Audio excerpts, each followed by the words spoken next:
dan selamat malam untuk kita semua. Teman-teman, alhamdulillah ya ini dengan Pak Faris sudah sampai pertemuan ketiga Nji, Pak Faris atau keempat ya? Kelima.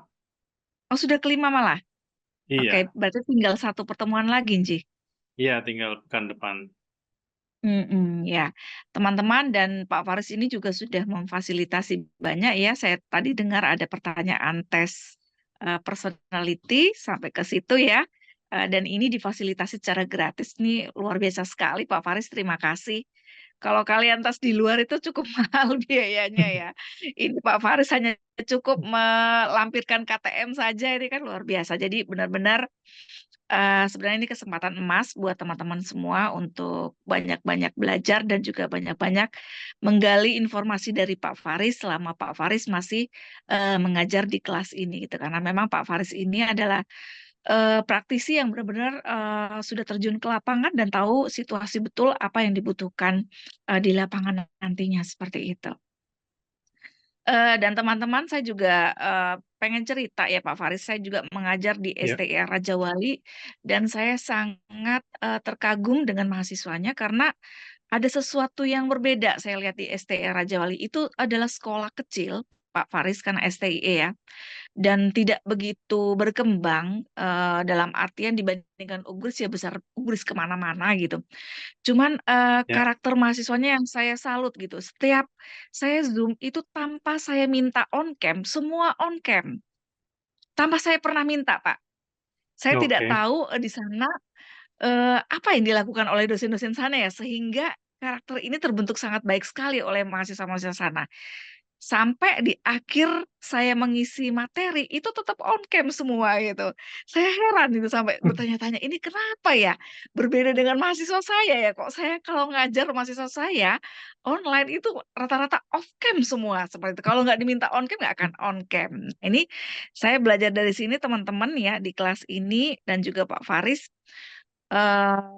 apa bahwa ketika kita melihat sesuatu itu besar, ketika kita melihat sesuatu hebat, itu sebenarnya tidak selalu seperti itu ya, tetapi marilah kita coba untuk menjadi sesuatu yang hebat, sesuatu yang besar ya, dan sesuatu yang berharga itu tanpa paksaan dan itu bisa dari kesadaran kita sendiri gitu. Jadi ini juga mungkin mengingatkan saya ketika saya juga mungkin rapat gitu ya, mungkin kadang rapat saya juga off cam gitu ya. Oh ternyata seperti ini gitu ya. Ya ya itu saja sih saya pengen cerita teman-teman semua pada malam hari ini karena tinggal satu pertemuan dengan Pak Faris kita tetap semangat ya. Saya harapkan teman-teman semua on cam ya, mendengarkan seksama apa yang akan disampaikan oleh Pak Faris. Karena Pak Faris ini tidak setiap semester akan masuk di Fakultas Ekonomi dan Bisnis di kelas kalian tentunya ya, karena memang ada mata kuliah tertentu yang akan diampu oleh Pak Faris. Mungkin itu Pak Faris dari saya tambahan. Terima kasih sekali lagi kepada Pak Faris untuk waktunya dan kontribusinya untuk bisa memberikan ilmu kepada mahasiswa-mahasiswi kami. Jadi monggo Pak Faris dilanjutkan untuk materi selanjutnya. Mungkin sebelumnya kita foto dulu ya, Bu Linda ya. Oh, nggih, nggih. Ya, Kita foto silakan. Dan bersama. teman-teman Silakan. nanti jangan lupa untuk ini absen di Spada tetap ya, agar absen ini akan saya serahkan juga ke Pak Faris. Ya, baik teman-teman semuanya on cam. Kita akan ambil gambar dulu. Siap, halaman 1. 1, 2, 3. 1, 2, 3. Halaman 2. 1, 2, 3. Halaman 3. 1, 2, 3.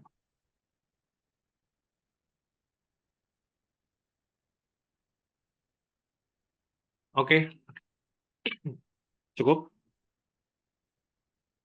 Cukup fotonya, tapi on cam-nya tetap ya. Oke, Ya, tetap on cam ya, teman-teman ya. Semangat ya. ya. Baik, teman-teman, hari ini kita akan belajar sesuatu yang sangat menarik, yaitu stres dan keselamatan kerja.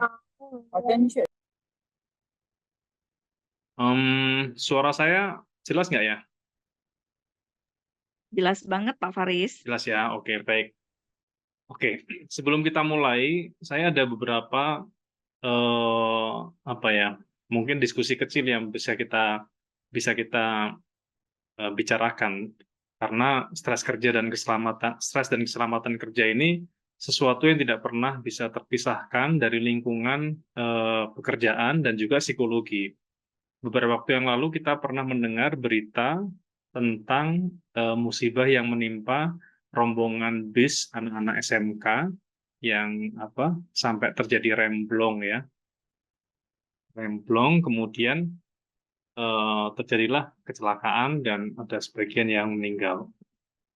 Nah, itu adalah eh, contoh kasus keselamatan kerja.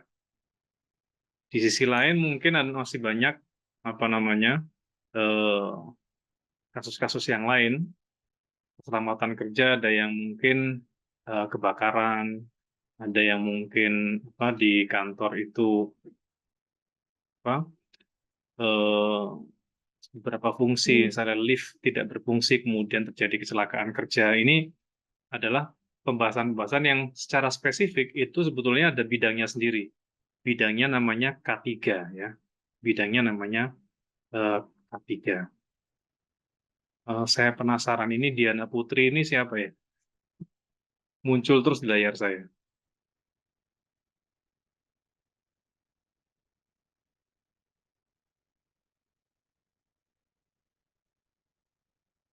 Oke, sudah hilang. Saya kira orangnya nongol ya. Baik.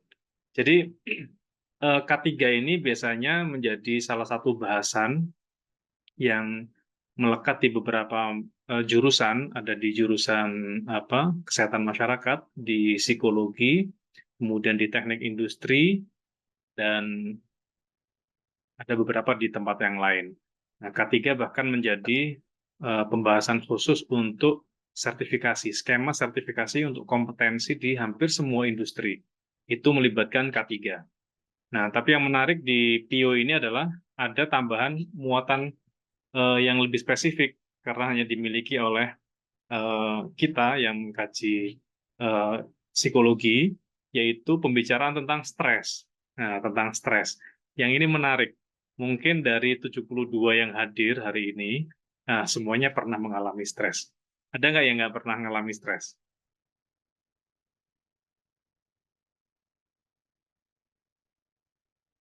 Nggak ada. Atau siapa yang pernah stres, coba?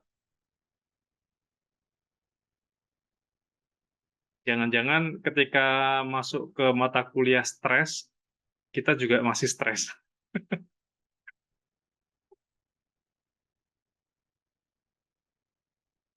Ada nggak teman-teman yang pernah mengalami stres? Stres, Pak. Stres ya. Stresmu masih ingat nggak pemicunya apa, Mas? Uangnya habis, Pak. Uangnya habis, stres ya. Jadi yang bikin stres tuh uangnya atau kamunya atau sumbernya. Kayaknya sayanya, Pak, itu yang bikin stres, Pak. Kalau kamu nggak pegang uang, tapi posisi masih di rumah bersama orang tua, disediakan makan, nggak pegang uang itu stres nggak? Alhamdulillah tidak, Pak. Nggak ya. Jadi Iya, sama-sama Pak. nggak pegang uang, ada orang yang nggak pegang uang bisa stres, ada orang yang pegang uang, yang nggak pegang uang nggak stres. Nah, tapi kita akan bahas. Yang lain, ada nggak yang mau share, yang pernah stres?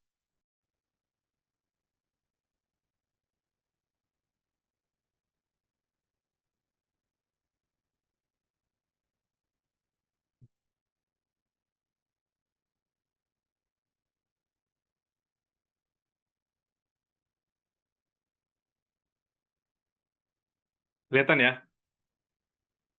Yang saya share kelihatan ya? Terlihat, Pak. Oke. Terlihat. Ada yang mau share lagi? Siapa yang pernah stres?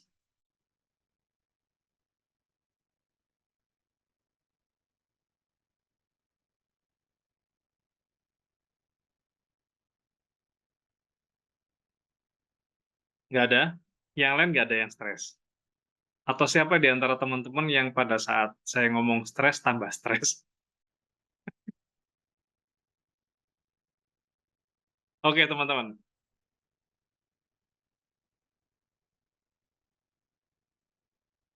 Nggak ada lagi yang share?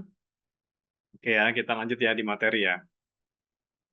Jadi stres itu adalah kondisi ketegangan ya. Ketegangan, stres secara bahasa itu artinya tekanan ya. Tapi kalau dalam istilah stres kerja itu ketegangan yang mempengaruhi proses kita apa perilaku ya, meliputi emosi dan kondisi seorang dalam menghadapi lingkungan kerja itu yang akhirnya mengganggu pelaksanaan tugas itu stres. Namun stres sendiri nanti kita akan coba ngulik lebih dalam karena stres sendiri ternyata ada beberapa jenis. Semua orang mungkin pernah mengalami stres, bahkan sejak kita bayi itu mungkin kita pernah mengalami stres tapi kita eh, tidak mengetahuinya bahwa itu namanya stres gitu. Oke. Nah, secara umum memang stres itu dinamis ya, dinamis karena stres itu naik turun. Gelombang yang mempengaruhi pikiran kita itu atau gelombang otak ya, gelombang otak yang kita alami pada saat mengalami stres itu ukurannya umumnya adalah di atas 14 CPS atau 14 Hz. CPS itu adalah cycle per second yang membuat naik turunnya pikiran kita itu antara bisa fokus atau kehilangan fokus itu sangat dinamis. Tapi yang jelas dengan adanya stres itu berpotensi untuk kita mengalami hambatan, ya, hambatan dalam melakukan sesuatu. Nah, ini yang menarik. Stres itu, jadi kalau teman-teman pernah mengalami stres itu ada dampaknya. Ada dampaknya, ada dampak positif, ada dampak negatif. Yang berdampak positif itu kita sering menyebutnya dengan istilah eustress. Sedangkan berdampak negatif itu dengan istilah distress. Jadi eustress itu adalah stres baik. Ya, disebutnya stres baik. Artinya stres yang memang kita butuhkan. Karena kalau kita nggak punya eustress, mungkin kita nggak kemana-mana. Kita jadi nggak belajar, kita jadi nggak makan, kita jadi nggak kerja. Itu karena kalau nggak ada eustress. Tapi dengan adanya eustress, kadang kita justru termotivasi untuk belajar karena kita tertantang. Contoh nih ya, contoh eustress adalah pada saat kita mendapatkan informasi bahwa besok akan diselenggarakan ujian. Nah, maka respon eustress seseorang akan melakukan lembur-lembur untuk belajar. Kalau dulu di zaman saya sering menyebutnya dengan SKS ya, sistem kebut semalam.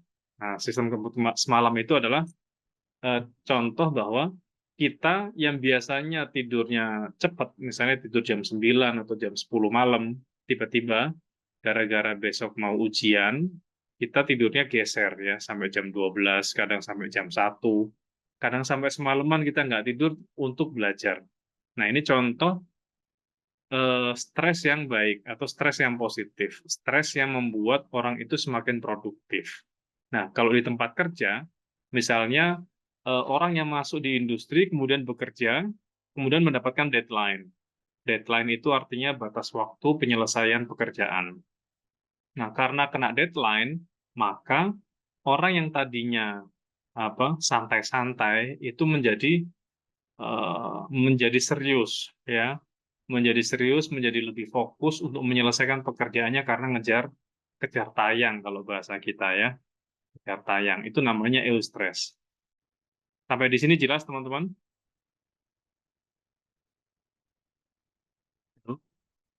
Jelas.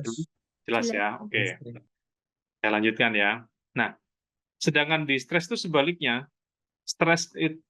Distress yang disebut distress itu adalah stres yang berdampak negatif atau sesuatu tekanan yang memang lebih sering dihindari oleh individu karena dampaknya itu kontraproduktif, kita menjadi nggak produktif ya. Misalnya sama-sama kena deadline, besok harus dikumpulkan misalnya, maka orang yang mengalami distress itu menjadi cemas, kecemasan yang berlebihan, panik, bahkan tidak sedikit sebagian itu putus asa. Akhirnya ngelukro bahasa Jawanya ya. Ngelukro itu putus asa, pasrah. Pokoknya itulah apa nggak tahu apa yang harus dilakukan. Sehingga ketika panik dan putus asa, akhirnya pekerjaan-pekerjaannya terbengkalai karena ditinggalkan. Ibaratnya kalau dalam masa kuliah seperti teman-teman hari ini, itu ketika mau ujian, itu tambah mules ya. Tambah mules, tambah pusing, yang akhirnya semakin pusing, maka semakin tidak belajar. Semakin mules, akhirnya nggak jadi belajar, akhirnya udah tiduran, tapi tidurannya pun nggak bisa jenak, nggak bisa nyenyak. Ya, itu namanya distress. Nah, itulah bedanya antara eustress sama distress.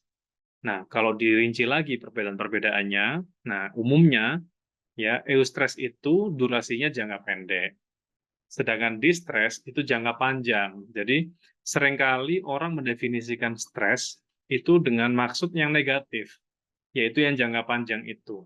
Karena apa yang dialami hari ini, tekanan-tekanan hari ini itu masih berlanjut sampai beberapa hari.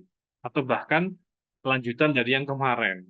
Nah, itu kalau sampai stresnya itu nggak segera dirilis, nggak segera diselesaikan, nggak segera healing, maka stresnya itu bisa naik level menjadi depresi.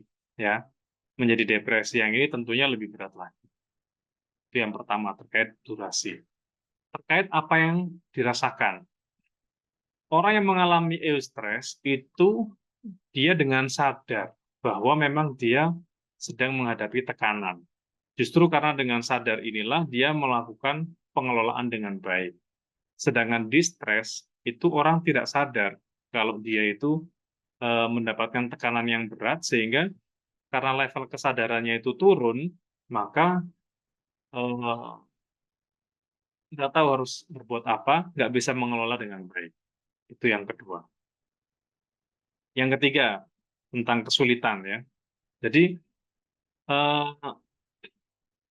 eustress itu sebetulnya dialami dengan orang-orang yang distress, sebetulnya nggak jauh beda ya, sama-sama ada kesulitan yang dihadapi. Bedanya kalau eustress itu selain merasakan frustrasi, khawatir, tapi juga punya antusias, punya semangat, dan punya kebahagiaan karena apa yang dialami hari ini itu seperti apa yang pernah dialami sebelum-sebelumnya, yang kalau sudah bisa melewati itu akan bahagia. Nah, contoh misalnya teman-teman dulu mungkin zaman SD ya, zaman SD itu ikut ujian, stres, begitu lulus rasanya bahagia, bisa masuk SMP. Begitu ujian SMP, stres, begitu lulus bahagia, bisa masuk SMA.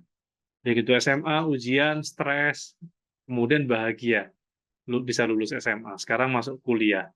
Nah, ketika bisa membayangkan masa-masa lalu itu, bahwa setiap tantangan itu bisa dilewati dan setiap kita bisa melewati itu menimbulkan kebahagiaan, maka eustress atau stres yang positif itu justru membantu kita untuk semakin antusias, semakin semangat, semakin optimis gitu menghadapi tekanan-tekanan yang ada. Karena tekanan itu hanya dilihat sebagai tantangan yang akan membawa kebahagiaan ketika bisa berhasil meraihnya.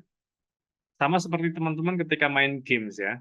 Main game itu kan kita diajari untuk addicted oleh si pembuat game. Kenapa addicted? Karena di level tertentu itu tingkat kesulitannya itu bertahap, ya. Sampai kita itu terpancing, terbawa suasana untuk untuk menemukan tantangan lebih baru, lebih berat, lebih tinggi, dan setiap bisa melewati tantangan yang lebih tinggi, kita bahagia. Nah, itu eustress. Sedangkan distress itu sebaliknya ya. Kesulitan yang dialami itu ditampilkan, dimanifestasikan dengan cemas, panik, dan putus asa. Kemudian waktu terjadinya. Eustress biasanya terjadi saat seseorang merasa percaya diri. Jadi ketika kita sudah yakin apa yang kita hadapi, maka tekanan yang kita hadapi itu terasa terukur bahwa kita bisa melewatinya.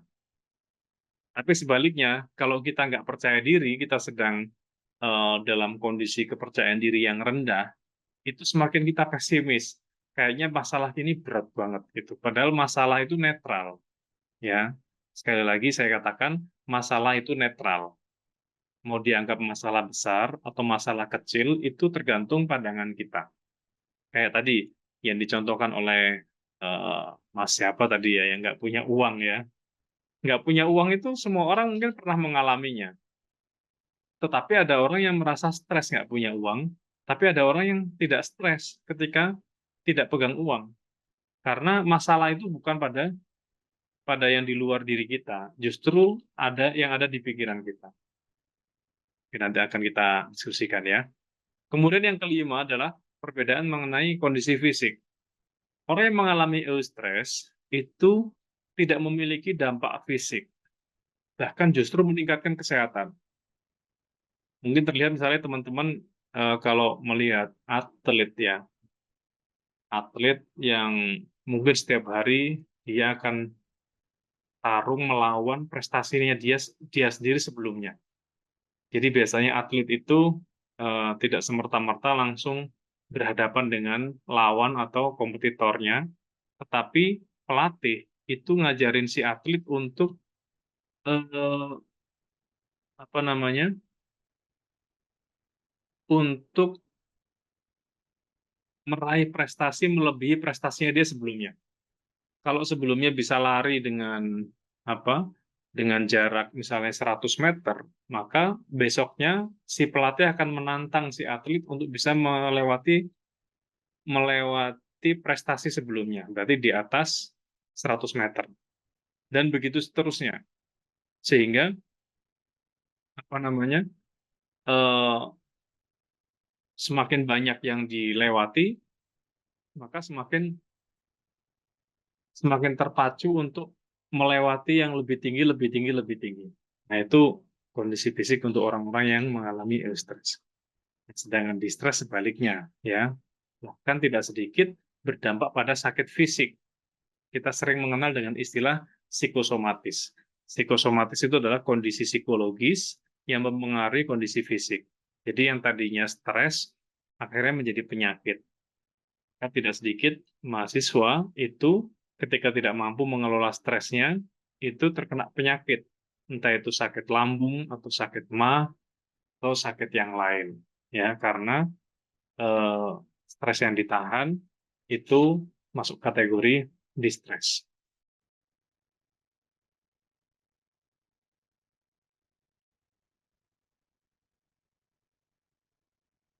Tadi perbedaan yang sudah kita ulas, di antara perbedaan yang lainnya adalah tentang mood, tentang semangat, tentang sejahtera, kepercayaan diri, produktivitas. Orang yang mengalami eustress itu kehidupannya bersemangat, ya, moodnya itu positif terus karena tekanan-tekanan yang dia alami itu terasa menyenangkan, benar ya.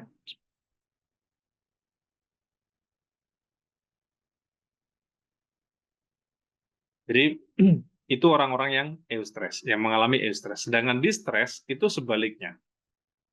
Rasanya selalu lelah, butuh istirahat, moodnya negatif atau moodnya turun terus. Kemudian kalau terus-menerus mengalami distress bahkan sampai di level lanjut yaitu depresi. Depresi artinya stres di tingkat lanjut. Kemudian menyebabkan kecemasan, dikit-dikit cemas, yang dilihat masalahnya. Setiap ada peluang yang dilihat masalahnya. Nah, kemudian produktivitas sangat menurun ya, tentunya. Nah, ini distress. Sampai di sini jelas ya, apa perbedaan distress sama eustress? Jelas? Halo teman-teman?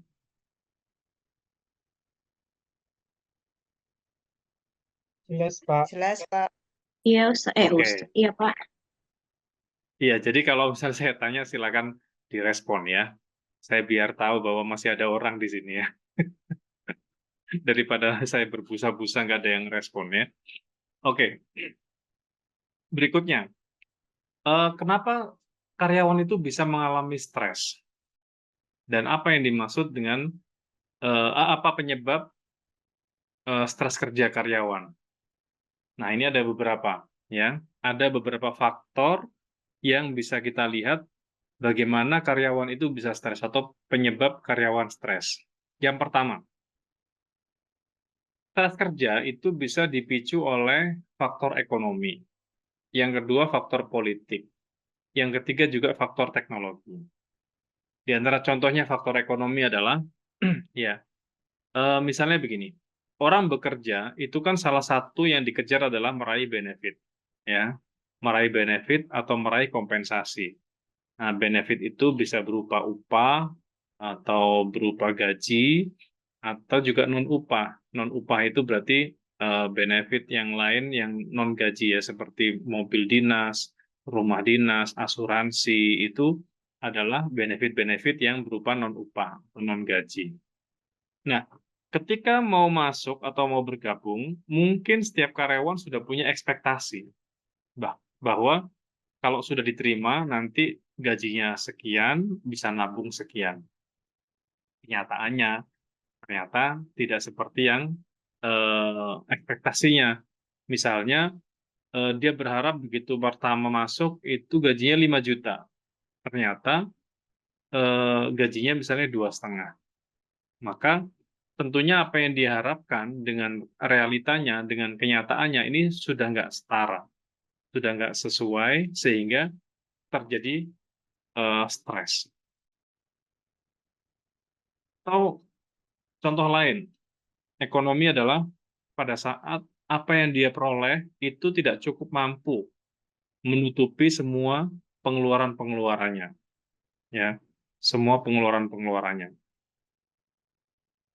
Ya, karena yang tadinya cukup sekarang menjadi tidak cukup. Ini contoh, ya.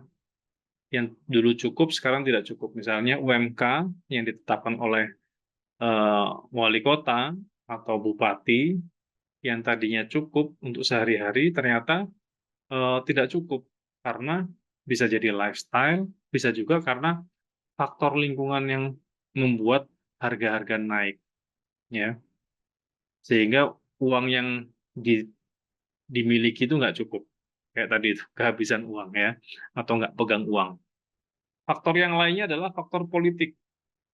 Nah, faktor politik contoh kemarin pada saat pemilu, pada saat pilpres itu sebagian industri itu terasa diuntungkan dengan situasi itu. Misalnya industri printing, cetak mencetak ya, karena banyak percetakan yang permintaannya naik ya, pada bikin spanduk, pada bikin banner. Nah, sehingga industrinya tumbuh. Pada saat industrinya tumbuh ini karyawannya mungkin juga ikut berdampak ya, tumbuh juga. Tapi ada beberapa industri yang di hold. Contoh ya, di lingkungan pendidikan, di lingkungan kesehatan, program-programnya ditahan dulu. Ya, ditahan dulu. Kenapa? Karena banyak dana-dana pemerintah yang dialihkan dulu ke kegiatan politik. Sehingga mungkin sebagian industri membuat harus mengurangi karyawan. Ya, ini faktor lingkungan yang bisa menyebabkan stres. Atau juga karena politik yang ada di pemerintahan itu berdampak pada politik di perusahaan. Ya, misalnya teman-teman yang bekerja di atau karyawan-karyawan yang bekerja di birokrasi, ya, di birokrasi, sehingga sangat-sangat terdampak. Faktor lingkungan yang lain adalah teknologi, ya, teknologi yang dulu apa namanya, kita cukup memadai memiliki gadget yang kita miliki, mungkin sebagian di antara kita tergopoh-gopoh mengikuti perkembangan teknologi yang ada. Dulu ketika 3G itu sudah memadai, sekarang sudah tidak memadai karena sudah ada 5G. Ya, ada 4G sama 5G. Bahkan mungkin sebagian di antara negara-negara yang lain 5G sudah dilewatin, sudah 6G. Nah, tapi kita di Indonesia mungkin masih mayoritas menggunakan 4G. Nah, itu teknologi. Teknologi ini luar biasa sekali. Mungkin suatu saat perkabelan semakin berkurang sehingga hampir semua gadget itu wireless. Tentunya orang yang bisa mengikutinya akan lebih mudah beradaptasi, tapi yang tidak bisa mengikutinya mungkin akan stres, ya, akan stres. Bahkan tidak sedikit kalau kita perhatikan hari ini orang tua kita saja atau orang-orang di pedesaan misalnya, kita ambil contoh, ketika diberikan gadget dengan teknologi terbaru justru merasa kesulitan menggunakannya. Yang tadinya teknologi itu mestinya bisa membantu pekerjaan, justru menghambat pekerjaan. Ini contoh. Ya, teknologi bisa menjadi faktor penyebab stres. Berikutnya adalah faktor organisasi. Stres itu di dunia kerja itu bisa muncul karena faktor organisasi. Di antaranya tuntutan peran. Misalnya yang tadinya masa percobaan, kemudian diangkat menjadi staf, kemudian dipromosikan lagi menjadi karir yang lebih tinggi, ya misalnya supervisor atau kepala seksi atau manajer, maka tuntutan perannya semakin besar. Semakin tinggi jabatan, perannya semakin besar, juga tugasnya semakin banyak. Nah, tugasnya semakin banyak. Belum lagi tuntutan-tuntutan yang lain berupa network, ya jaringan kerja itu semakin luas jangkauannya. Yang tadinya hanya skup satu kantor menjadi skupnya lokal atau regional, bahkan nasional, ya bahkan nasional, sehingga yang tadinya bisa pulang pergi cepat dari rumah ke kantor akhirnya harus LDR dengan keluarga karena tuntutan peran dan tugas itu. Atau faktor struktur organisasi. Jadi organisasi semakin membesar sehingga yang tadinya itu bisa cepat diputuskan menjadi lebih lama diputuskan karena lebih panjang. Bisa juga karena faktor kepemimpinan atasan, ya kita ganti atasan atau kita jadi atasan, itu juga jadi pemicu stres dari faktor organisasi. Dan yang lainnya adalah karena pengembangan organisasi, ya, yang tadinya satu lokasi menjadi dua dan seterusnya. Ini contoh stres yang dipicu oleh faktor organisasi.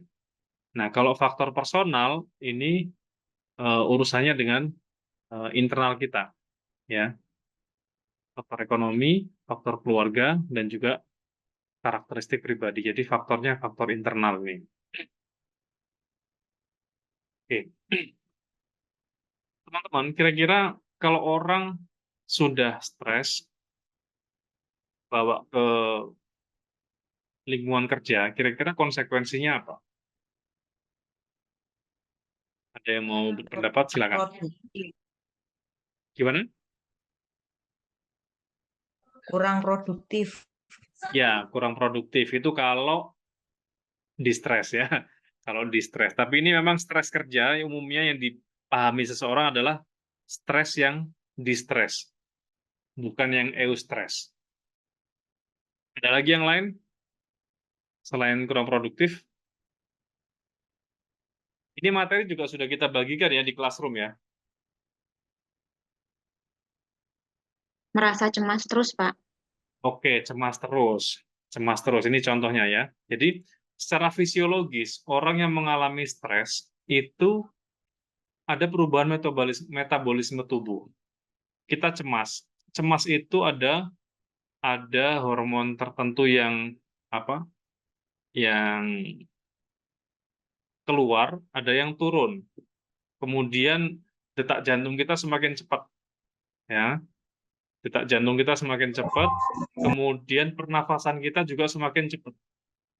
Mungkin sebagian di antara kita itu ada yang punya ukuran yang rutin tentang jumlah detak jantung dan tarikan nafas, ya.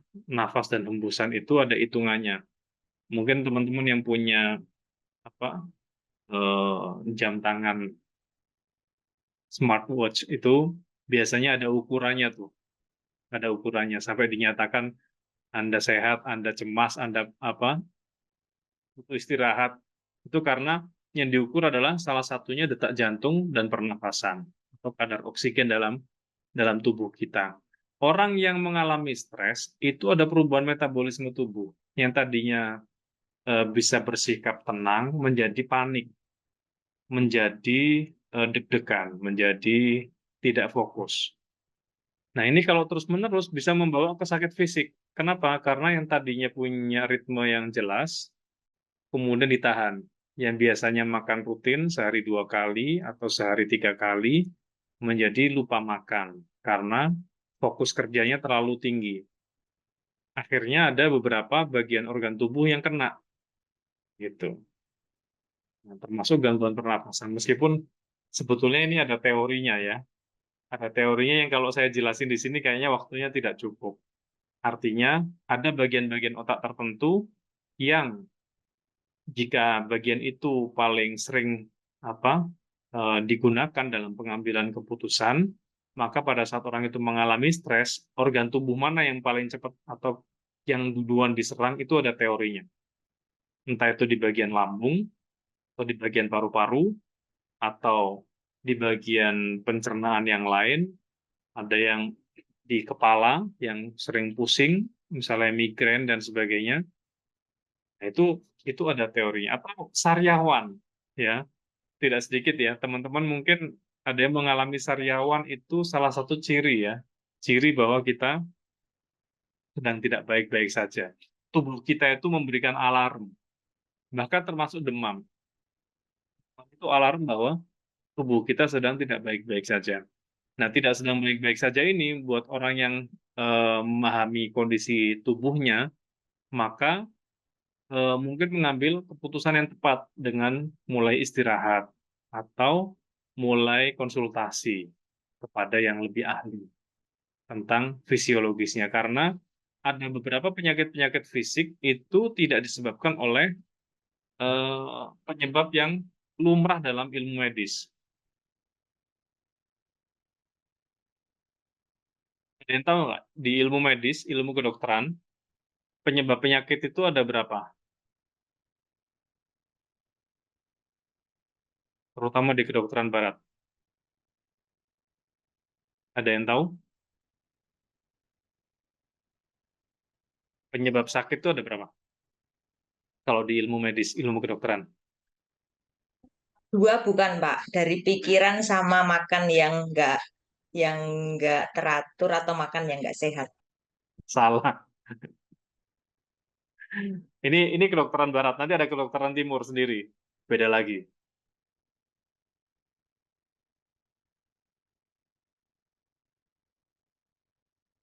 Ada yang mau berpendapat?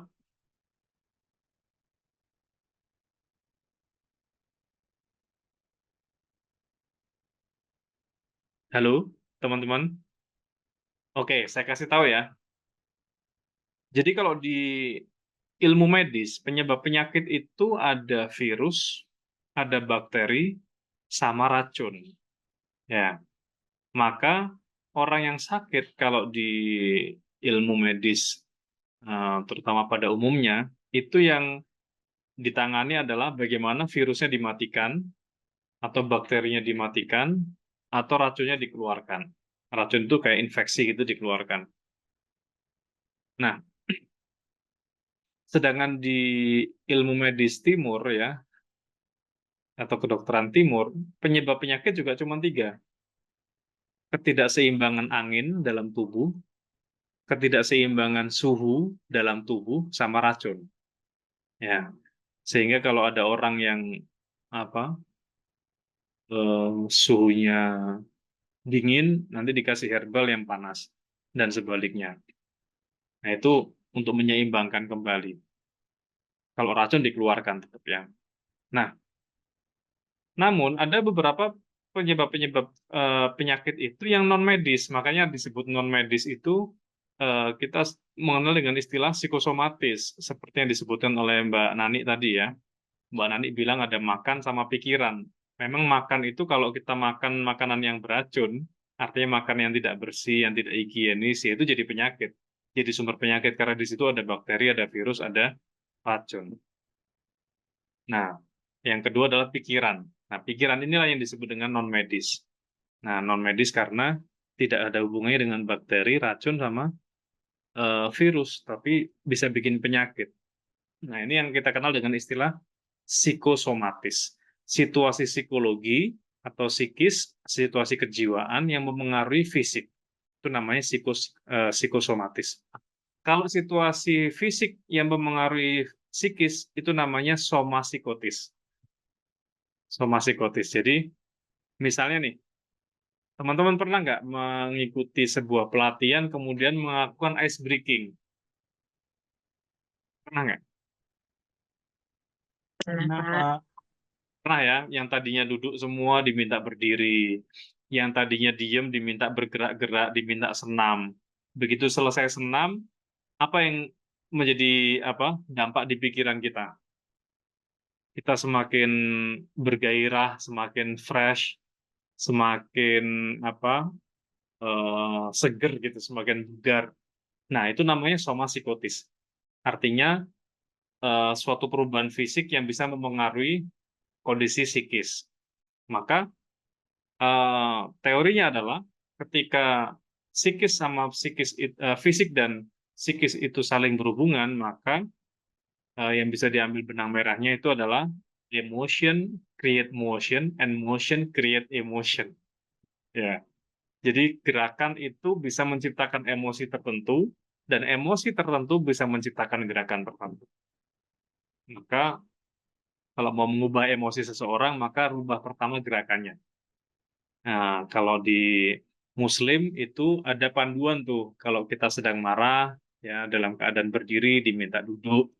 Kalau kita marah dalam situasi duduk, kita diminta berbaring, diminta merubah gerakan, karena itu merubah emosi.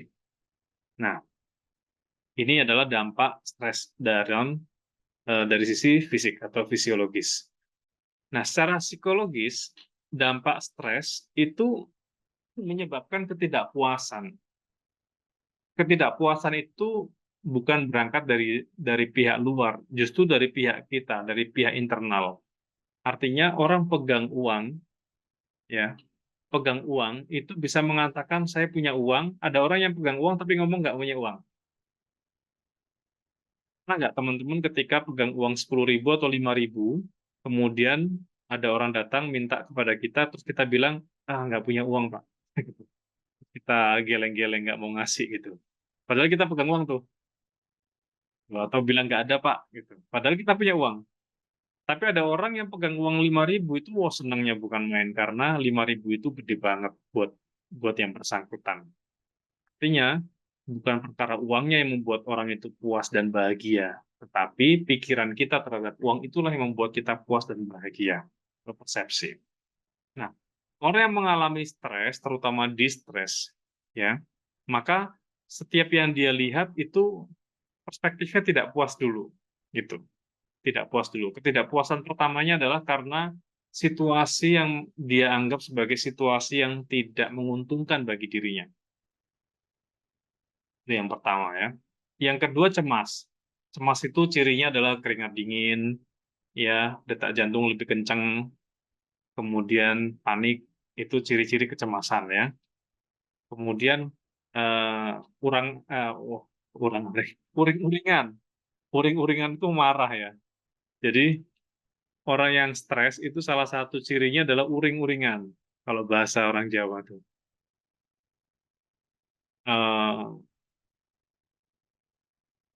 Singgung dikit itu sensitif. Nah, sensitif sekali. Sensitif sekali.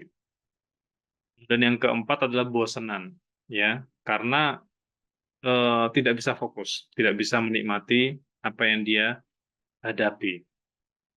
Oke, ini dampak secara psikologis. Nah, secara perilaku, orang yang stres menjadi tidak produktif, seperti yang disampaikan oleh Mbak Nani tadi. Ya, tidak produktif, kemudian tidak disiplin, sering menghindar dari tanggung jawab, ya, nggak berani menghadapi, bahkan sering melarikan diri, padahal hidup itu adalah perjalanan ya, bukan pelarian ya. Jadi orang yang stres cirinya adalah suka lari gitu, menghindar, kemudian gelisah, Nah, ini yang tidak enak nih, yang terakhir nih, gangguan tidur.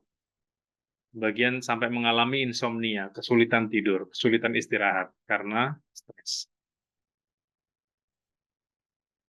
Terus kalau sudah stres, bagaimana kita ngontrol stres? Ya, kalau kita belajar mengelola stres. Ada teknik namanya ABC strategi. Ya, teknik ABC. ABC, A-nya adalah, A-nya adalah awareness, yang kedua B-nya adalah balance atau keseimbangan, C-nya adalah kontrol. Ya, jadi kita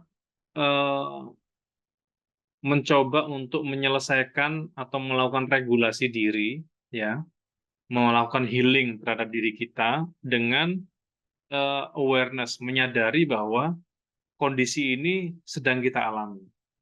Berapa banyak di antara kita itu nggak sadar dengan situasi yang sekarang kita hadapi. Kita itu baik-baik saja atau tidak baik-baik saja itu nggak sadar. Bahkan tidak sedikit yang menyangkal dalam situasi yang tidak baik-baik saja, menyangkal bahwa dirinya tidak baik-baik saja. Nah, itu aware atau sadar. Yang kedua adalah balance atau membangun keseimbangan baru. Ya, membangun keseimbangan baru bahwa apa yang kita yang kita hadapi ini perlu kita perbaiki. Ya, perlu kita perbaiki. Baru yang ketiga adalah belajar mengkontrol. Ini sebetulnya teori kalau dalam bahasa psikologisnya ini teknik mindfulness. Bagaimana kita menjadi orang yang benar-benar sadar penuh. Jadi sadaran itu kita mulai dengan mengubah pikiran. Dengan mengubah pikiran, apa yang kita pikirkan, maka kita bisa mengubah perilaku kita. Nah, berikutnya adalah agar kita bisa menyelesaikan stres kita, salah satunya adalah kita mencari teman curhat, ya, teman curhat untuk bisa share masalah kita. Nah, teman curhat itu sebaiknya dipilih yang tepat, ya, orang yang bisa kita percaya, baik itu teman dekat atau guru atau psikolog atau konselor atau dokter atau kiai, ustadz atau pemuka-pemuka agama yang lain yang itu bisa mendengarkan masalah kita, ya, bisa mendengarkan masalah kita dan kita percaya dia bisa menjaga kerahasiaan itu. Karena dengan share kita ada proses pelepasan, ya. Tapi kalau share-nya itu pada saluran yang tidak tepat, contoh saluran yang tidak tepat diantaranya apa? Ke sosmed, ya, ke sosmed atau ember, ya. Ember itu tumpah kemana-mana, ya, semuanya diceritain. Nah, akhirnya kita seakan-akan seperti buang masalah itu seperti buang kotoran, ya. Jadi kalau kita share masalah itu di sosmed yang semua orang bisa lihat, apalagi sosmednya di setting publik, ya. Memang sosmed itu aslinya untuk urusan publik, ya. Karena namanya juga media sosial, ya. Sehingga yang bisa kita share mestinya yang bisa dikonsumsi publik, bukan yang privat. Nah, begitu kita share kemarahan kita di sosmed, maka semua orang yang membaca itu juga jadi ikutan stres, ya. Orang yang tadinya baik-baik saja baca status kita, baca sharing kita di sosmed itu jadi ikut-ikutan terbawa, moodnya jadi berubah. Nah, itu yang tidak baik, yang kita jaga, ya, sehingga share problem itu kepada orang-orang yang tepat. Oke, itu yang bisa kita bahas untuk stres. Sampai di sini ada yang mau ditanyakan, silakan sebelum kita lanjut ke keselamatan kerja.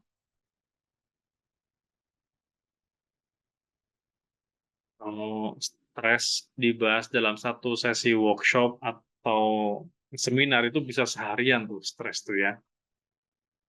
Kita hanya bahas dalam satu sesi perkuliahan nih.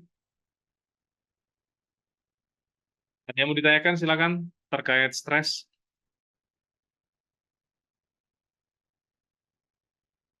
Belum ada, Pak. Belum ada. Kita lanjutkan.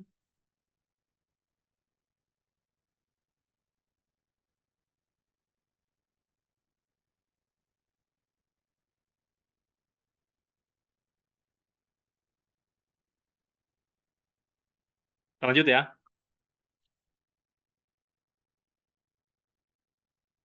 Halo, mau lanjut apa mau cukup? Lanjut, Pak. Lanjut, Pak. Pak. Oke, lanjut Lanjut, ya. Pak. Oke, kita lanjut ke keselamatan kerja karyawan. Nah, tadi di awal saya membuka dengan berita-berita ya, beberapa berita tentang kecelakaan kerja.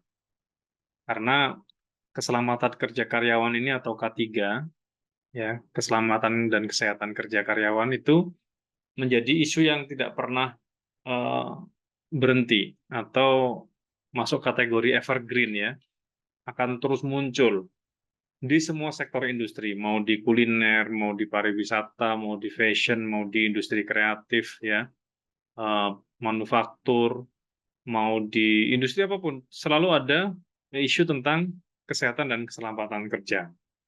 Nah, pertanyaannya adalah sebetulnya apa sih keselamatan kerja itu? Jadi keselamatan kerja karyawan itu merupakan rangkaian usaha untuk menciptakan suasana kerja yang aman bagi karyawan, yang dilakukan untuk melakukan perlindungan terhadap kesejahteraan fisik dan non-fisik yang berkaitan dengan pekerjaan. Makanya teman-teman kalau misalnya pernah datang ke sebuah tempat, baik itu di perusahaan, di hotel, di restoran, atau di pabrik tertentu, itu kan ada banyak signage. Signage itu tanda-tanda, misalnya titik kumpul, kemudian tulisan dilarang merokok. Pernah lihat nggak? Misalnya di SPBU kita mau ngisi BBM, itu kita lihat ada banyak signage.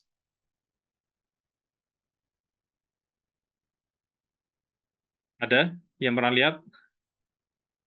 Pernah, Sering, Pak. Pak. Ya, signage itu tanda-tanda ya, tanda-tanda. Nah, itu adalah salah satu kajian di di K3 ya, K3 yang praktisi SDM itu biasanya terlibat dalam kajian-kajian tersebut. Itu namanya usaha untuk keselamatan kerja karyawan. Nah, apa saja faktor pendukung keselamatan kerja? Di antaranya adalah kompetensi, kemudian keterampilan, dan juga pengetahuan individu atau ya bicara kompetensi ini ya skill, knowledge, sama attitude ya. Skill, knowledge, attitude seseorang untuk mengetahui bahaya-bahaya, kemudian mengenali tanda-tanda bahaya, dan juga bersikap untuk melakukan penyelamatan. Dulu tahun 2008 itu kami pernah menjadi salah satu konsultan di perusahaan BUMN ya, di waktu itu di Pertamina Retail ya, anak perusahaannya Pertamina. Kemudian waktu diskusi kami mendapatkan cerita yang heroik. Di antara cerita heroiknya adalah ketika terjadi letupan api di SPBU, itu sebagian besar karyawan pada berlari menyelamatkan diri. Tapi ada satu orang yang dia tetap bertahan, justru dia mencari namanya apar ya, mencari apar untuk diambil, kemudian mencari sumber api dan dipadamkan. Sehingga ketika bisa ada letupan, kemudian mulai membesar, asap mulai membumbung tinggi, yang lain sudah menyelamatkan diri, ada satu orang yang justru menghadapi api itu untuk dipadamkan. Sampai karyawan ini mendapatkan award dari perusahaan karena heroiknya itu, ada sisi kepahlawanannya itu untuk mencegah kerugian yang lebih besar atau mencegah korban yang lebih besar, lebih banyak. Nah, dia mengambil pilihan untuk maju menyelesaikan menghadapi api itu dipadamkan. Nah, Ini adalah faktor kompetensi. Mungkin yang bersangkutan menyadari bahwa letupan api yang dia lihat itu bukanlah letupan yang berpotensi ledakan yang besar, sehingga ketika mengambil pemadam APAR itu dia sudah mengukur bahwa api ini bisa dipadamkan, sehingga dia melakukan itu dan ternyata bisa padam. Saat yang sama, yang lain sudah pada menyelamatkan diri. Nah, ini adalah contoh ya, contoh kompetensi dalam kesehatan dan keselamatan kerja. Nah, bagaimana memaksimalkan upaya K3 ini di perusahaan? Di antaranya adalah menganalisis bahaya kerja. Jadi, di setiap industri, nanti teman-teman ketika masuk di sebuah industri, apapun jenis industrinya, yang pertama yang perlu dianalisis oleh praktisi SDM adalah bahaya kerja. Contoh sederhana, misalnya seorang akunting, orang yang bekerja sebagai akunting, kira-kira bahaya kerjanya di apa?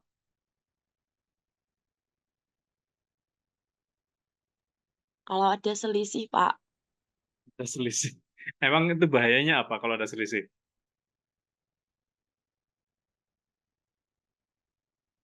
muncul konflik seperti ada kesalahpahaman. Oke. Itu berarti dia, kalau ada selisih itu pertanyaannya begini, Mbak. Yang membuat selisih itu karena dia nggak kompeten, nggak tahu cara ngitungnya sehingga terjadi selisih, atau overload karena beban kerjanya terlalu tinggi, atau overlap, dia sering kedistrak dengan pekerjaan-pekerjaan yang lain yang tidak ada hubungannya dengan keuangan, sehingga terjadi selisih. Itu kira-kira pertanyaan saya pertama, Mbak.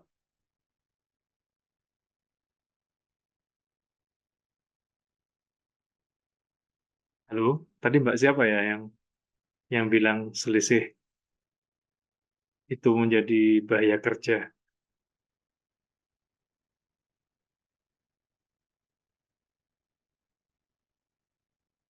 Halo,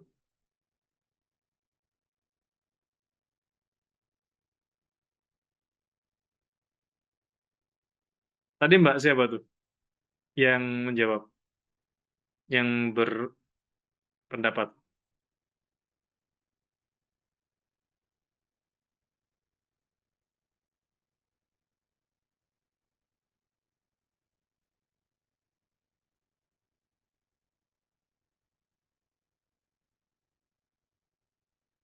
Oke, silakan kasih contoh yang lain. Analisis beban kerja, analisis bahaya kerja, itu contohnya seperti apa? Kalau Gangguan untuk mungkin akunting. kalau baik Gimana, Mas? Gimana? kalau untuk akunting mungkin kelelahan mata Pak karena kan selalu menghadap ke laptop gitu. Iya, betul sekali. Jadi, itu analisa bahaya kerjanya adalah kelelahan pada mata karena pantulan sinar dari monitor itu terus-menerus, sehingga berpotensi merusak kesehatan terutama di bagian mata. Nah, itu yang perlu diantisipasi oleh praktisi SDM ya, tentang seberapa jeda yang bisa diberikan kepada para akunting itu untuk bisa istirahat, melakukan pekerjaan yang tidak harus berhadapan dengan monitor. Entah itu apa, mengklasifikasi nota, atau apa namanya, atau pekerjaan-pekerjaan yang nggak langsung di depan monitor, atau jaraknya, atau kalau bukan jaraknya, pelindungnya. Jadi anti radiasinya itu disediakan, ya, itu namanya analisis bahaya kerja. Ini contoh akunting, sesuatu yang mungkin sehari-hari pasti ada di semua tempat, di semua industri, admin itu selalu ada. Nah, contoh yang lain misalnya driver. Driver itu bahaya kerjanya apa? Kecelakaan lalu lintas. Kecelakaan lalu lintas, apalagi? Polusi, Pak. Polusi, oke, apalagi?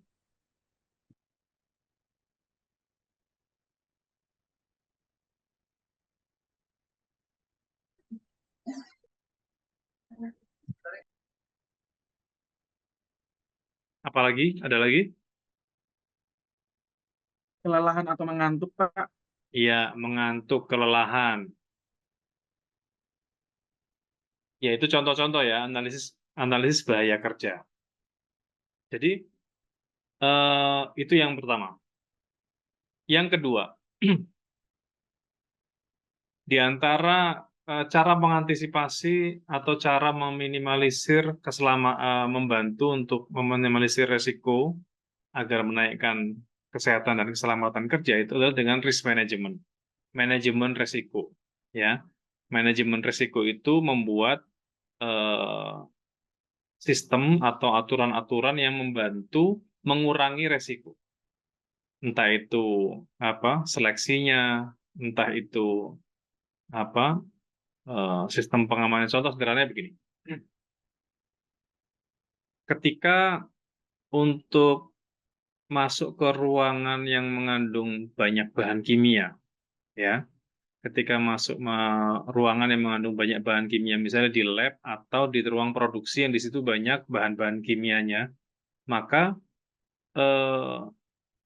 risk management itu berfungsi untuk meminimalisir resiko itu dengan cara apa? Setiap orang yang mau masuk ke ruangan itu disediakan APD, alat pelindung diri, entah itu berupa masker atau penutup telinga atau kacamata pelindung atau pelindung kepala, ya baik itu helm dan yang lain-lain. Nah, itu risk management. Kemudian berikutnya adalah safety engineer. Jadi butuh teknisi-teknisi untuk yang menyediakan alat-alat pelindung. Ya, mungkin teman-teman kalau paling menyolok itu kalau di lingkungan konstruksi itu ada yang pakai rompi warna hijau, ya. Warna hijau yang kalau kena cahaya itu mantul. Kemudian pakai helm pelindung, pakai sepatu boot. Nah, itu contoh-contoh perlengkapan atau peralatan-peralatan yang dipakai untuk perlindungan. Dan yang keempat adalah ergonomika. Ergonomika ini salah satu kajian ilmu untuk memperdalam ruang dan waktu. Jadi contoh sederhana begini. Untuk peralatan-peralatan yang digunakan itu harus sesuai dengan penggunanya. Misal, kursi. Kursi yang kita pakai hari ini itu adalah kursi yang disesuaikan dengan ukuran tubuh kita orang Asia. Sehingga jarak antara alas duduk dengan panjang kaki kita itu sudah disesuaikan. Sehingga ketika duduk itu nyaman, tidak membuat tegangan-tegangan fisik. Nah, itu contoh ergonomika. Atau bolpen atau pegangan setir motor atau mobil itu sudah disesuaikan dengan ukuran kita. Sehingga tidak sedikit produk-produk itu diproduksi disesuaikan dengan atau peralatan-peralatan itu dibuat disesuaikan dengan ukuran penggunanya. Ada produk atau peralatan yang secara fleksibel bisa diatur ukurannya. Misalnya bisa dinaik turunkan seperti kursi yang kursi kerja, kursi kantor, ada yang bisa berputar, ada yang bisa naik turun. Itu dibuat fleksibel karena itu adalah kajian ergonomika, kajian ruang dan waktu, sehingga mengukur jarak. Nah, misalnya teman-teman yang sering bekerja menggunakan mouse ini mouse ya, mouse-nya komputer. Ukuran mouse kita itu sudah disesuaikan dengan ukuran tangan kita. Sehingga kalau kita mau beli mouse, itu yang pertama kita perhatikan bukan sekedar tampilannya, tapi seberapa nyaman kita menggenggam mouse tersebut. Karena ketika kita menggunakan peralatan yang tidak sesuai dengan tubuh kita, maka beresiko untuk mempengaruhi keselamatan dan kesehatan kita. Misalnya tangan itu menjadi cenderung miring atau cenderung terpaksa melingkar atau memutar. Yang itu kalau berjalan terus-menerus secara waktu yang lama, maka dia mempengaruhi fisik kita. Nah, maka kajian ini penting untuk memaksimalkan upaya keselamatan kerja karyawan di perusahaan. Sekarang, apa hubungannya ya stres kerja, keselamatan kerja, dan lingkungan kerja itu? Kenapa hal ini penting menjadi kajian kita di psikologi industri dan organisasi? Ya, karena lingkungan kerja yang baik itu bisa mampu meningkatkan produktivitas. Ya, karyawan yang bisa menikmati pekerjaan tanpa ada satu ancaman yang dapat membahayakan dirinya dalam bekerja, maka dia akan semakin produktif. Nah, manfaat yang lain adalah, atau hubungannya yang lain adalah mencegah terjadinya kerugian fisik dan finansial, baik perusahaan maupun karyawan. Ya. Jadi, lingkungan kerja, stres kerja, dan keselamatan kerja itu saling berkaitan. Jadi begitu teman-teman yang bisa kita diskusikan pada malam hari ini. Mungkin sebelum kita akhiri ada yang mau kita tanya, mau didiskusikan lagi, mau ditanyakan, silakan. Terutama berhubungan dengan stres kerja dan keselamatan kerja.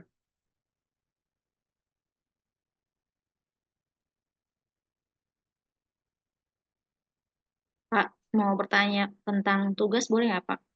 Oh, boleh, silakan. Biar nggak stres ya, Pak. Oh, tugas bikin stres ya? Bukan, Pak, yang tugas buat web itu kan petunjuknya di situ ada boleh web untuk blog pribadi, mau website jualan gitu kan boleh ya, Pak. Ya, boleh.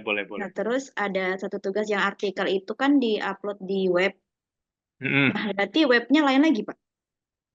Enggak, Oh, tetap bisa di situ? bisa di situ. Iya. Jadi memang teman-teman kan sebetulnya saya sebetulnya menginginkan, berharap teman-teman semuanya sudah punya platform digital yang dimiliki masing-masing ya, baik website, kemudian sosmed yang meliputi YouTube channel, TikTok, kemudian Instagram. Nah, itu kan sebetulnya milik pribadi semua kan.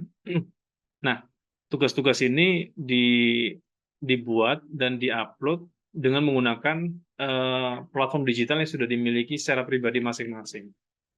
Sehingga tugas artikel ditaruh di websitenya website pribadi. Nanti setelah diupload, kemudian cukup di-share link artikelnya aja untuk bisa saya akses. Begitu sih, Mbak. Baik, Pak. Terima kasih. Ya, termasuk YouTube channelnya sama. Ya, di TikTok juga nanti gitu.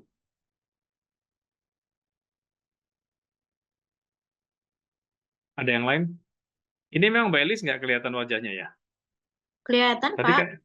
tadi kayaknya ini kok nggak kelihatan off cam Loh, ya? Pak, dari mulai jam 18.30 sampai sekarang. Gimana? Dari 18.30 sampai sekarang on loh, Pak. Tapi di tempat saya gelap, Di tempat Masa sih, saya Pak? juga, Mbak. nggak kelihatan mukanya. Sinyalnya Mbak Elis mungkin, Mbak. Sinyalnya Gimana? biasanya, Pak. Oh, sinyalnya ya. Mungkin Emang sinyalnya yang stres, Pak. posisi di mana ini? Masih di Batam kah? Ya kan memang stay di sini, Pak. Oh, stay-nya di Batam. Berarti selalu online ya kalau kuliah ya? Ya, selalu. Oke. Iya, Mbak. Jadi makanya tadi bisa jadi karena sinyal ya, yang sudah open cam tapi di tempat saya nggak kelihatan. Banyak yang open cam tapi mukanya tidak ada. Oke, silakan yang lain. Pak, satu lagi, Pak, rekaman untuk pertemuan yang untuk 4G, Pak, yang nggak ikut. Iya, 1, 2, 3, 4 ada semua sih di YouTube, Mbak. Nanti tak share ya. Ya, Pak, makasih. Sudah diupload di YouTube semua sih. Ya. Oke, silakan yang lain. Ada lagi?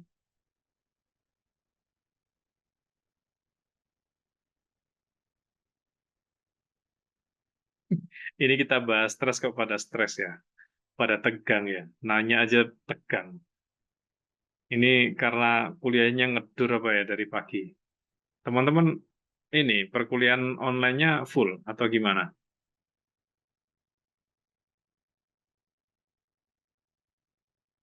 Full, Pak.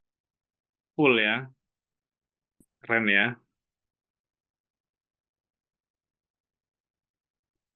Saya juga full loh ini, dari pagi saya di kantor, ini saya belum pulang.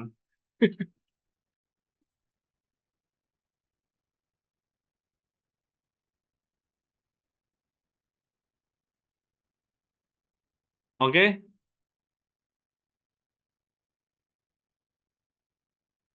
cukup? Atau lanjut?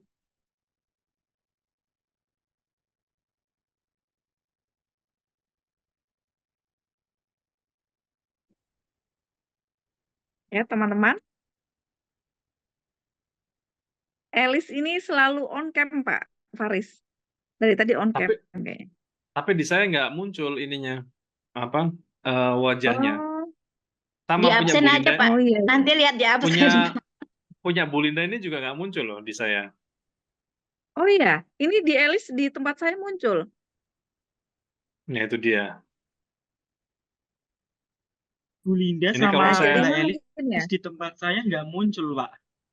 nggak muncul kan ya? Berarti saya sama Bu Iya. Linda nggak kelihatan, Pak. Iya, nggak kelihatan. Goib, goib. Suaranya jelas suaranya, tapi kameranya nggak muncul. Kalau saya memang saya off cam, Pak. Saya memang nggak. Oh, Tapi kalau Mbak Elis kelihatan. Iya. oh, ya Biasanya ya ya, suaranya yang sulit, Pak. ya ya ya ya ya. Mungkin khusus malam ini agak unik ini Zoom kita ya. Kayaknya teman-teman yang lain juga pada nggak bisa lihat ya. Iya, Pak. Pada Japri gelap katanya kamera saya, Pak. Oh iya iya iya ya. Saya juga bisa dibikin gelap. Ini kameranya tak tutup.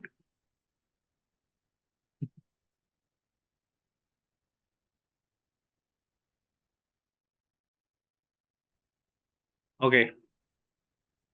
Oke, silakan teman-teman. Ini sebetulnya bahasan yang menarik ya, stres itu.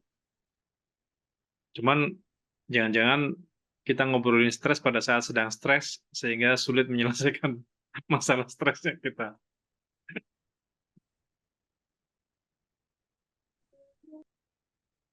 Ada yang stres nggak hari ini? Nggak ada, Mungkin, Pak. iya mungkin Saya, pertanyaannya Pak. salah ya. Iya, pertanyaannya salah mungkin ya. Saya salah nanyanya. Dulu saya waktu ngobrol sama teman-teman saya di dokter ya. Dok, kira-kira kalau ada masuk di UGD, kira-kira pasien mana yang pertama kali dibantu? Terus kata dokternya bilang, ya pasien yang paling diem. Pasien yang paling diem. Lah kenapa? Karena diem itu mencerminkan keparahan sakit. Karena kalau misalnya sakitnya belum parah itu suka teriak-teriak tuh. Oh Pak, saya sakit Pak, saya kesakitan, saya duluan Pak. Ya, itu ciri sakitnya belum parah, masih bisa teriak. Tapi kalau sudah nggak bisa teriak, sudah nggak bisa ngomong, udah diem, itu berarti cirinya udah berat itu masalahnya. Saya khawatir teman-teman diem ini lagi pada mendem masalah-masalah yang berat. Mudah-mudahan enggak ya.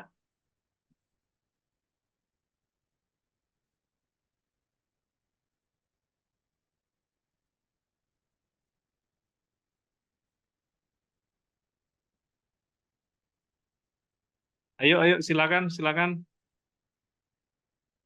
Yang mau sharing juga boleh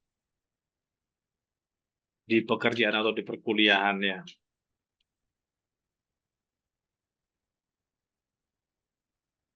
Nanti kalau waktunya saya kasih tugas yang duet TikTok sama apa sharing di sosial media, saya berharap masalah-masalahnya nggak sampai diceritakan di situ ya. Cukup tugasnya aja yang di-share ya.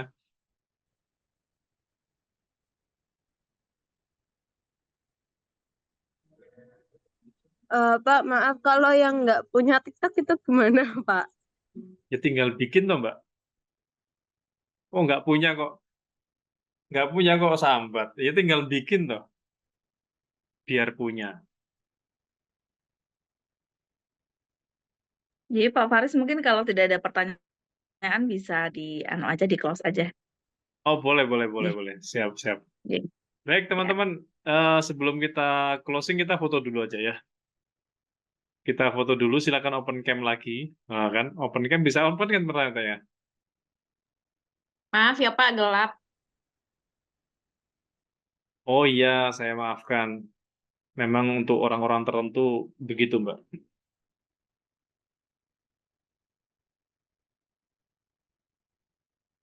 Punya Bu Linda juga masih gelap nih.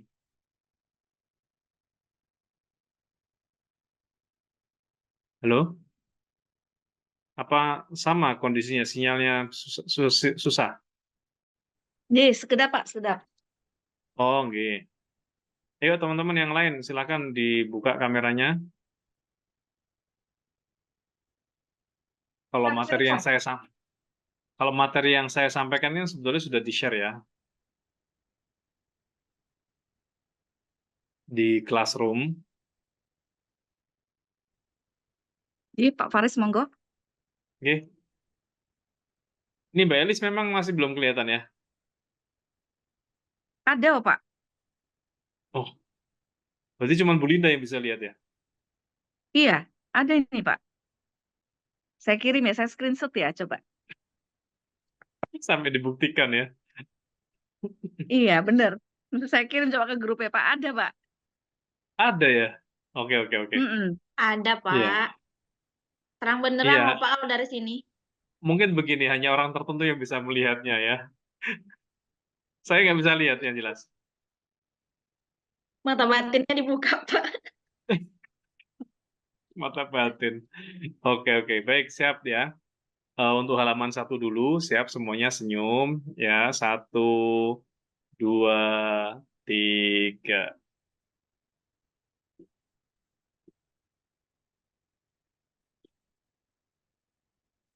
Oke, yang kedua, 1, 2, 3.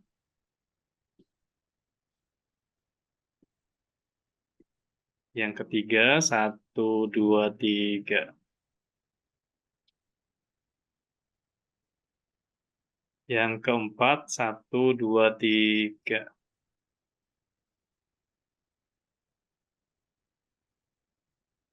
Oke. Teman-teman, demikian yang bisa kita diskusikan untuk materi malam ini, yaitu stres dan keselamatan kerja. Semoga bermanfaat untuk kita semua dan teman-teman calon-calon praktisi SDM atau yang saat ini sudah mulai belajar menjadi praktisi SDM. Mudah-mudahan dengan kita belajar keselamatan kerja ini bisa mengantisipasi atau meningkatkan lah ya, minimal meningkatkan keselamatan kerja di lingkungan kita masing-masing. Dengan beberapa poin-poin yang tadi sudah saya paparkan, baik analisis bahaya, kemudian risk management, kemudian safety engineer, kemudian ergonomi. Ergonomi itu kalau di tempat lain ada satu mata kuliah tersendiri ya teman-teman. Bahkan ada yang jurusan tersendiri, ergonomi itu. Karena memang sangat berkaitan dengan K3 atau kesehatan dan keselamatan kerja. Demikian yang bisa saya sampaikan, kurang lebihnya saya mohon maaf. Wassalamualaikum warahmatullahi wabarakatuh. Dan selamat malam semuanya. Waalaikumsalam.